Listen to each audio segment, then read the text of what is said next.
Τα ατμοσφαιρικά μοντέλα είναι μαθηματική προσομοίωση των εξισώσεων ενέργειας και μάζας που διέπουν τις φυσικές και χημικές διεργασίες που λαμβάνουν μέρος στην ατμόσφαιρα.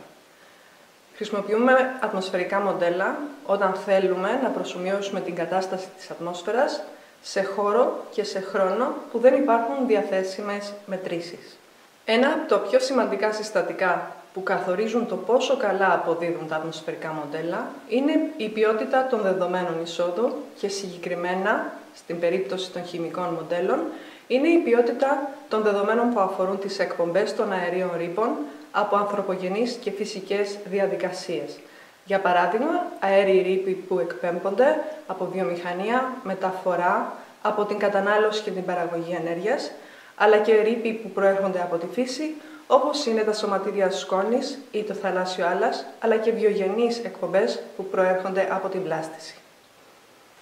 Στα πλαίσια του έργου AccuServe, αναπτύξαμε μια απογραφή αερίων ρήπων από ανθρωπογενείς δραστηριότητες στην Κύπρο, σε πολύ υψηλή ανάλυση χωρική και χρονική. Αυτή η πληροφορία είναι πολύ σημαντική, ώστε τα ατμοσφαιρικά μοντέλα να μας δείξουν ποια είναι τα επίπεδα ρύπανσης στα οποία εκτίθονται οι άνθρωποι όταν εκτελούν υπαίθριες δραστηριότητες.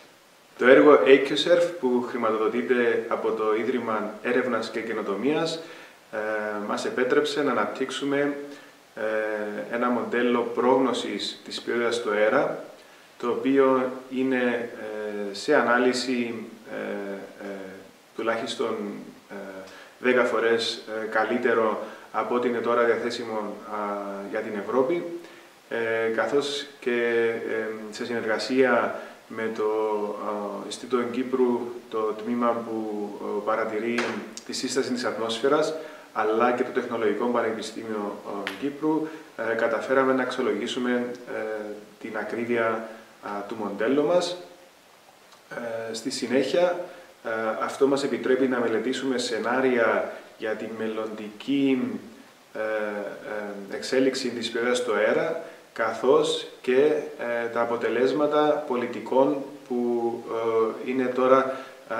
στη συζήτηση για να εφαρμοστούν, που έχουν να κάνουν με την προστασία των ανθρώπων αλλά και της φύσης στην Κύπρο. Συνεργαζόμαστε με το Ευρωπαϊκό Πανεπιστήμιο επίσης σε θέματα που αφορούν την ανθρώπινη υγεία και επιδημιολογικές μελέτες που συνδέουν